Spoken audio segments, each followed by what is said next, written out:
We are so thrilled to welcome our next speaker. Her professional career includes 11 years university professorship, 10 years at the World Bank, and 10 years in the United Nations.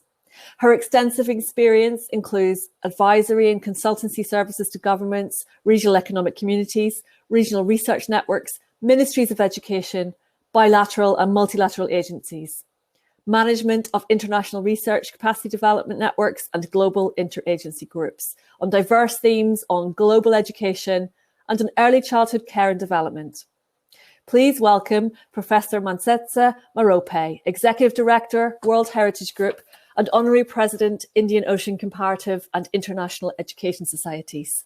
And she is here to share her thoughts on AI for the global public good in a fireside chat with Joel Myhre, Senior Disaster Management Specialist from the Pacific Disaster Center.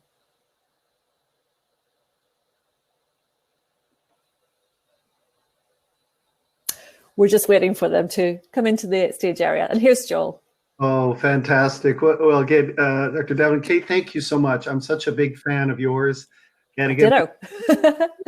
Talking backstage with, of course, the Inspired Minds team. And it's such a great honor, again, to have your introduction, Kate, and of course, to have Dr. Marope here. Greetings, Dr. Marope. Bonsoir and bonjour to you. Greetings. Greeting to you too. And I should say bonsoir. Exactly. Well, I wanted to give you need no introduction, and you were so great to wear your nice sweater because this is a fireside chat, of course, coming here from Geneva. I did want to give a quick overview of your amazing background, and I myself am such a great fan of your work with capacity building, cultural heritage, and of course, for those that are dialing in, again, Professor Marope, her in current role, of course, was Executive Director of the World Heritage Group and the Honorary President of the Indian Ocean Comparative and International Education Societies. And with her background from the University of Hawaii and, of course, work throughout Botswana, Swaziland, and globally with both the World Bank and the United Nations, we've got such a great bully pulpit to talk about all of the unique things that will present us with, of course, AI, capacity building, and all of your work globally. And again, with that, to kick it off, I wanted to ask you for your thoughts. And I was looking through, again, some of your great work. Doctor, what can you tell us and shed some light on your choice of kind of this idea, AI for the global public good? Over to you. Oh, thank you very much. I'm delighted and I'm grateful to join you. And I feel honored that you are my moderator. And yes, I'm cuddled in my sweater by the fireplace. This is a fireplace chat. But I just was inspired by ITU's recent 2020 series on AI for good. And there has been so much talk recently about technology for good, because technology is seen by everybody as a double-edged sword. It can be used for good, it can also be used for bad, but so could everything else be. And I thought, okay, well, how nice to talk about, AI for the global public good, meaning education. So the global public good here is education. I think we all agree that education is a global public good. And we are talking consistently about technology and AI for good. Then why not amplify that AI for the global public good? In my view, education, perhaps health comes before education, but those are the two most critical global public goods in my view. And that's why the title.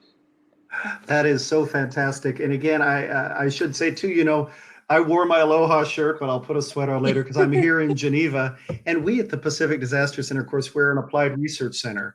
And I was such a fan of your work in capacity building because, again, getting knowledge and sharing knowledge, whether it's disasters that we're responding to in Central America, in East Asia, or COVID globally, I do believe, and I was just again reading your broad background, that the work you do in imparting and building capacity, and especially a lot of work we do now, of course, with women, peace, and security, I really look at that, how you've been able to link out to stakeholders around the world. But I was thinking this idea too, that I was reading about your work with, looking out to not the SDGs, but specifically capacity building. And this idea, we have 1 decade until 2030 with that agenda. for capacity building, and how close do you think this community of educators is to ensuring that all of our global citizens really enjoy this idea of, you know, the benefits of early education and impact of quality education and learning looking out to 2030? That is the point, isn't it? We started with the assertion or an acknowledgement that education is a global public good, and ordinarily any global public good is a good or service whose benefits should extend to everybody and whose cost can extend to everybody. And that's why there's so much discussion about financing, partnership for the financing of education globally. But the irony is that this good education, yes, a lot of effort has been made to really realize its image and its meaning as a global public good. But the reality, as you say, we are 10 years from Agenda 2030 assessment. And the reality is that an uncomfortably high proportion of the global citizens are not benefiting from this global public good, from education. And also the chances, the prospects do not look too bright that by 2030, a lot of countries would have reached their intended aspirations and targets, partially thanks to COVID-19 and its huge setback. But just to give a quick overview, and I'll be very brief because we have only 15 minutes. As of 2018, 258 million children who ought to have been in primary to senior secondary education did not have access.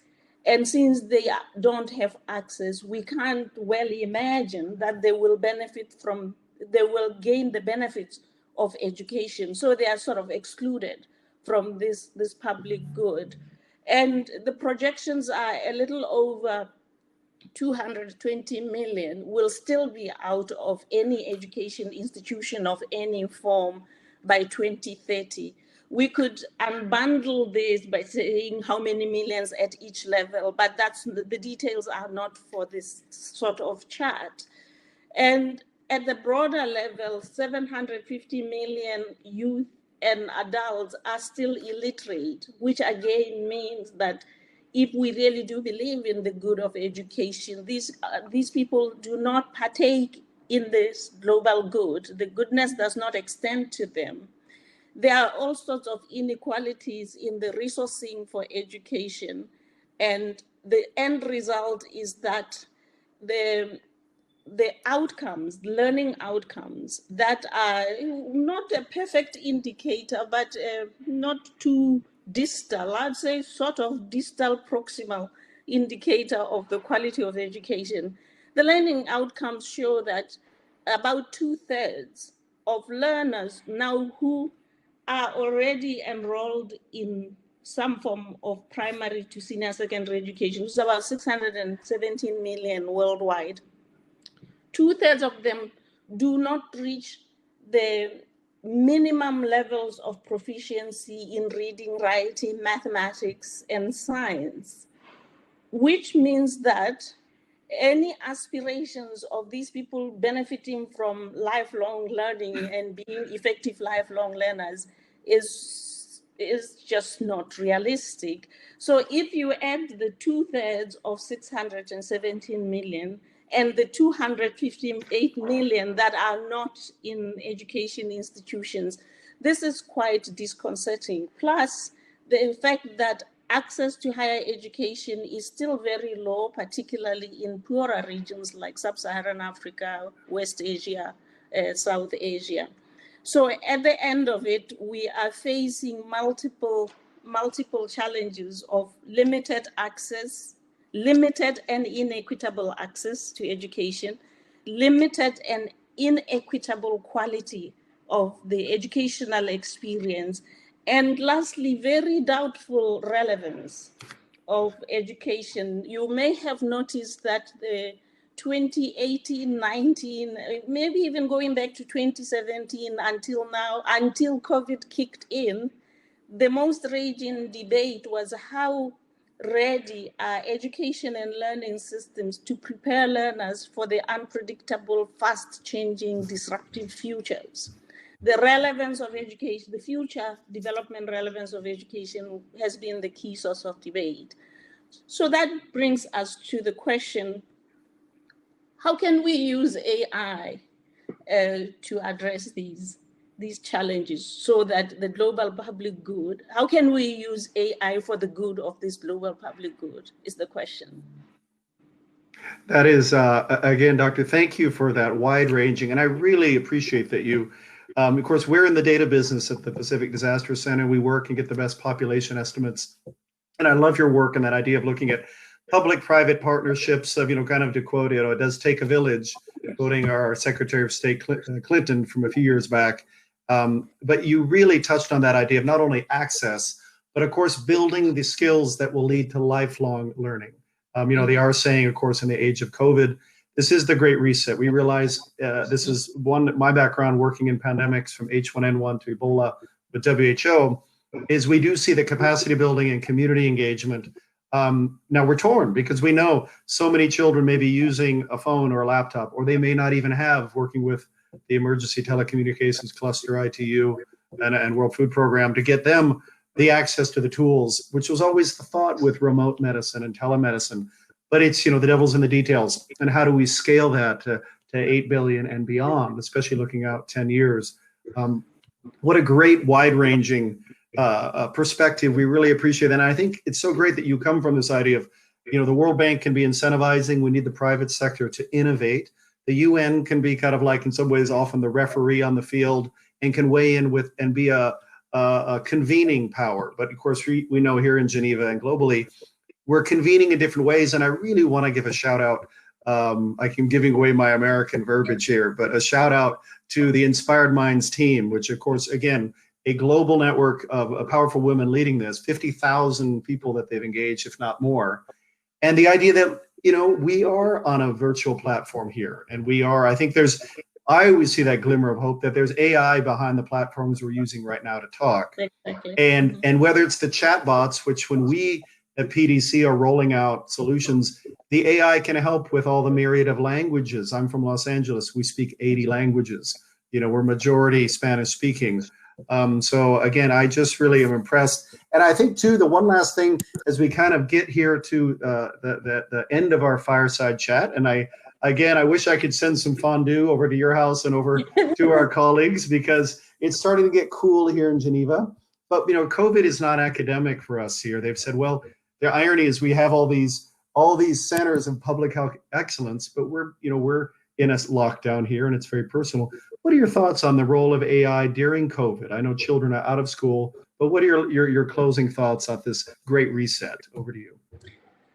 Well, I think one of the shall I say, the positive side of COVID-19 is that it has forced the hand of the global education community to redouble its efforts to address challenges that were there anyway. What I started our chat with, that were there prior to the onset of the pandemic. But one thing that COVID-19 made very stark is just you referred to lifelong learning. Anytime I speak, I never miss to say, if an education system can do nothing else, but can only enable people to become effective, self-directed learners. Wow. That would be the best outcome, in my view, of education in the 21st century. Because if you are able to learn on your own effectively, you are really, you have acquired the adaptive capacity and the agility to adapt to fast change. You have in a way acquired the best source of human resilience in the 21st century, if you know how to learn.